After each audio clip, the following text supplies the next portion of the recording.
奥斯卡绝对欠火箭一个最佳男主角。模仿塞尔比的魔球三部曲，学得惟妙惟肖。绕台时要表现出非常纠结，对空比划当然要认真无比。擦桥粉时主打一个自然特写，然后还要自创一个捏嘴长跑。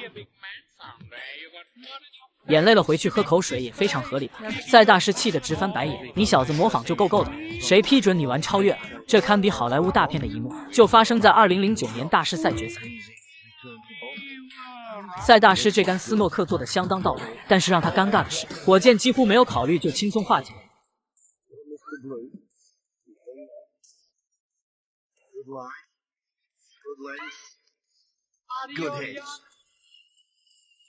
现在的球型其实只有推顶库防守最为稳妥，既然好好做球难不到火箭，而比兄只能施展魔功大法。我们来看看原版的三部曲流程：先是自然的擦着自己代言的桥粉，然后开始各种毫无意义的比划，左边一下，右边两下，一定要体现出认真的镜头。最后是绕台长考，主要是为了推翻之前的思路不对，造成这样也不行，那样也不对的纠结。只要看到火箭不耐烦的表情，那就说明即将大功告成。一顿虚招之后，塞尔比还是选择了推顶库防守。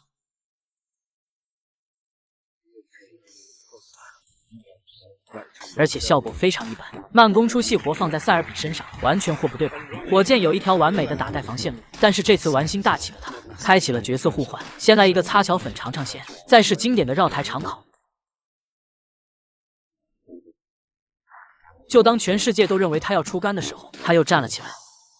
光是长考就花了将近2分钟，直到观众领略到他的意图，才开始了下一步对空比划的模仿。这颗不行，这颗也不行，直到这个捏嘴长考的出现，台下观众已经笑出声来。神奇的是，火箭本人居然没有笑场，还特别认真的让老杨把白球擦一擦。大家都别闲着，全场的开心又是建立在塞尔比的痛苦之上。塞大师也只能对着后槽牙使劲。火箭为了彻底让大家体会魔球的恶心，居然直接跑回座位喝水，这一招就真的是杀人诛心了。大家注意看台下的观众，笑得真叫一个开心。既然全世界都明白了火箭的用意，那将近4分钟的表演也该谢幕了。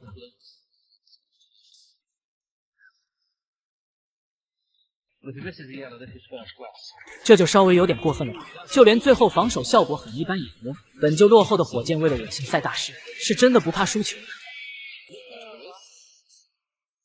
好准度，怒气值拉满的塞大师，此刻仿佛化身成了火箭。难道斯诺克大师赛要变成模仿秀大赛了吗？而比兄一鼓作气吃掉8颗红球，只要再打进1个红球，就能完成超分。火箭也在盘算着下一局的计划，却没想到剧情迎来了一次反转。不仅反角度底带没能打进，而且还停在袋口。现场观众兴奋地喊着罗尼。塞大师这一顿操作猛如虎，看来又是为火箭做了嫁衣。闹剧过后总算是回到正轨，火箭需要一杆清台才能完成逆转。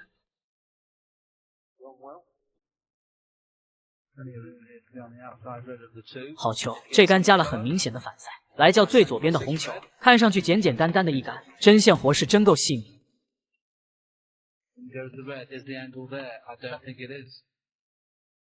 剩下的最后1颗红球也不容易，因为黑球的阻挡，走位是需要相当精准。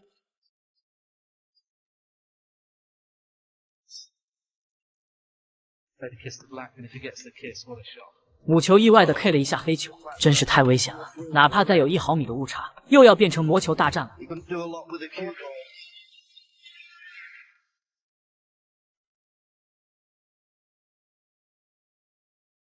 一个高杆反赛强行叫位黄球，白球在火箭手里真叫一个听话，太漂亮了。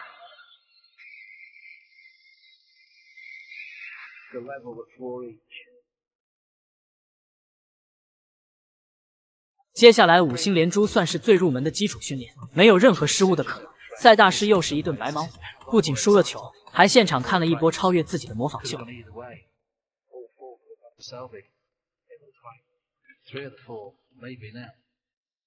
26. Yeah, I always think in this play, even though the ball's on the spot, this is the key shot from brown to blue.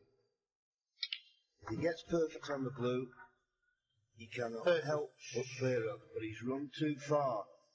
He's run too far, so the cue ball's going to have to travel before it comes to rest on the pink. Worthy enough in the middle. It may play this a fraction too hard. 5. 最后的粉球还真的出现了意外，不过火箭这个准，一切都在射程范围之内。这一局比赛只能说剧本都不敢这么写，确实太精彩了。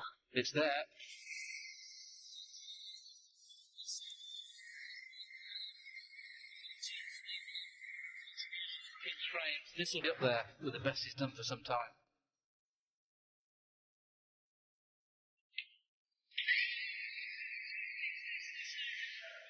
这绝对是火箭最想打147的一次。母球不仅要精准的避开黄球，还要借咖啡球才能下来叫黑。缺钱的火箭拼得太凶了。这是2015年世锦赛首轮，面对乱局，奥沙利文直接上头，第一局就想用147开张，漂亮，一杆标志性的长台上手，而且黑球同时到位。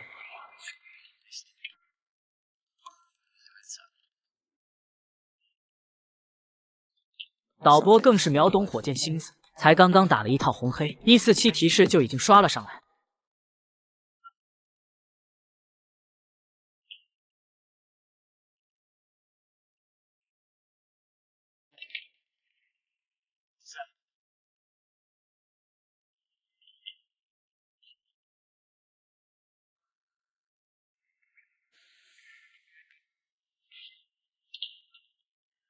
现在红球虽然比较分散，但是全都相互牵制，一杆超分已经难度不小。想要强行冲击147，除了圈出来的2颗难度红球，还有贴库的咖啡球和粉球2个难点。奥沙利文就是局面越乱越兴奋。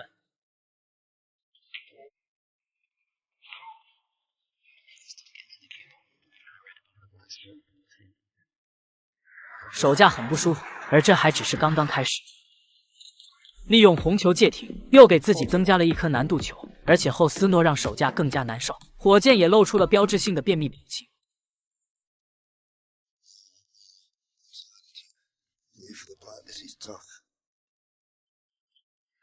太硬了，如此不舒服的情况，黑球也是稳稳入袋，但是难题还没有结束，需要一杆准度续命。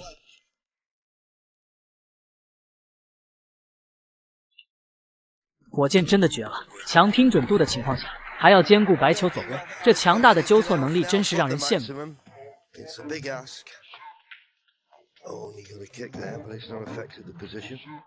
当年147奖金25000英镑，加上1万英镑的单杆最高奖，与其说35000英镑让火箭如此卖力，我更觉得是这个乱局让奥沙利文异常兴奋。现场观众这票价绝对超值，可就是苦了对手斯泰德曼。什么深仇大怨，第一局就直接扛着大炮上来。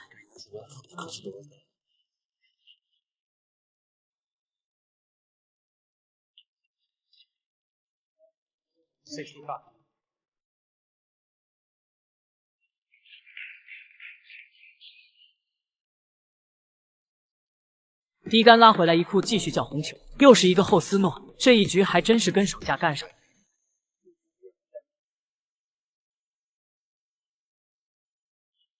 马上简单的红球就要全部拿下，随着难度的加大，本局最精彩的部分也要来了。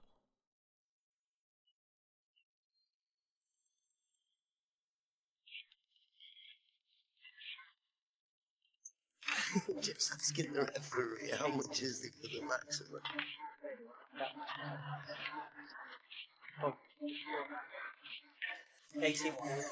It's unbelievable. Only £20,000 for a maximum break run. Is that enough? 88. 黑球留出了 K 球的角度，火箭特意走过来确认位置，如此小心谨慎，这个147看来是志在必得呀。这杆应该是失误了，感觉火箭是想要 K 下方那颗红球，现在就非常头疼了。打上方的红球，母球很难下来叫黑；打下方的红球，估计又是九死一生。火箭居然没有丝毫犹豫，趴下就打，真的太牛掰了！借咖啡球强行下来叫黑，敢这么走位的，除了火箭就只有奥沙利文了。克鲁斯堡彻底沸腾了，就连对手斯泰德曼也看入迷了，真是不服不行。精彩！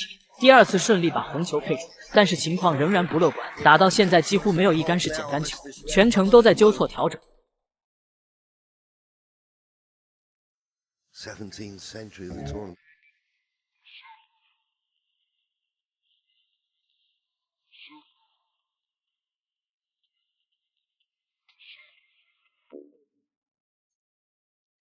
太遗憾了，居然没有打进。这一局难度真的太大了，强如奥沙利文也翻车了。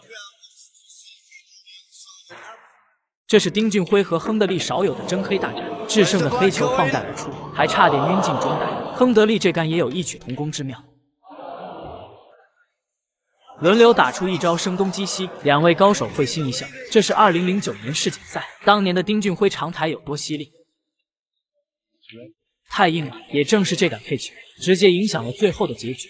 此时丁俊晖刚刚走出人生第一次低谷，而台皇亨德利处在职业生涯末期，两人的状态像极了太阳的日出和日落。但千万不要以为台皇是软柿子，虽然巅峰不在，但是稳坐前16的宝座就是实力的证明。丁俊晖2008和2009连续2年的世锦赛之旅，就是被亨德利亲手终结。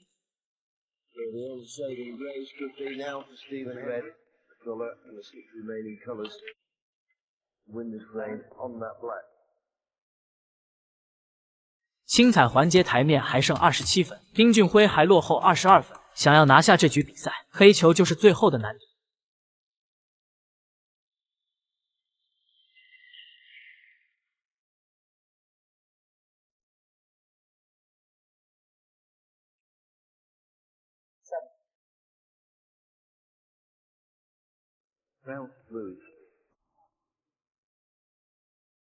好球，这杆加了很明显的反塞，母球的落点也非常舒服，只要粉球留出一点点的反角，K出黑球就能一杆拿下。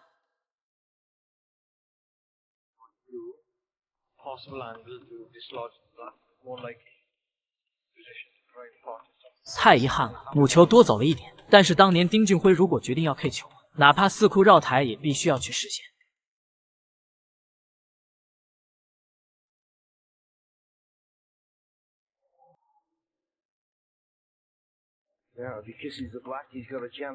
线路太漂亮了，这也已经是能做到的最好情况。虽然 K 出了黑球的中带机会，但是看进度条就知道，事情并没有那么顺利。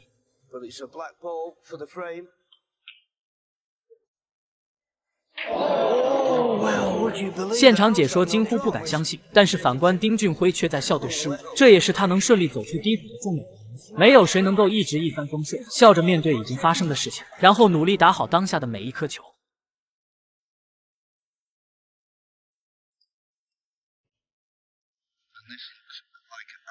皇帝这一杆防守，母球回弹的确实有点多，但是好在黑球的落点还是非常安全。亨德利在巅峰期靠着纯进攻打法，硬是把斯诺克拉到了一个新的高度，但是防守的短板也很明显，以至于随着年龄的增大，准度不可避免的下滑以后，迅速的退出了顶级球员的行列。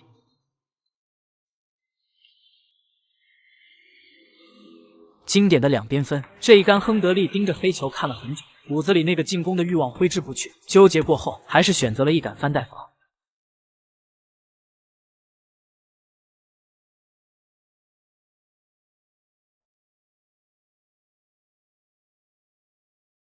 台皇真是有点得不偿失，说进攻吧，又不敢全力去拼；说防守吧，这效果真的一言难尽。看看丁俊晖能不能抓住机会，一杆拿下比赛。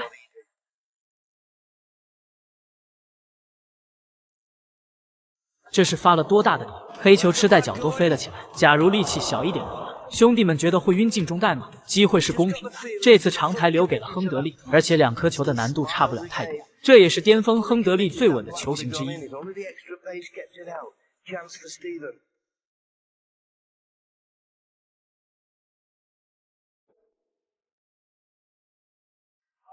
这真的是太凑巧了，都是晃带而出，还都差点晕进另一个带口。两位大师这是研究上了冰粉，声东击西用的真溜。丁俊晖这杆防守，母球和目标球都控制的不错，但是反观亨德利的防守，说的好听，你可以说他是钓鱼执法，但是如果说实话，就是真的练得太少了。太可惜了，连续打丢2杆远台。最要命的是，白球虽然有意控制沉底，但是失控的黑球最终还是一个大漏。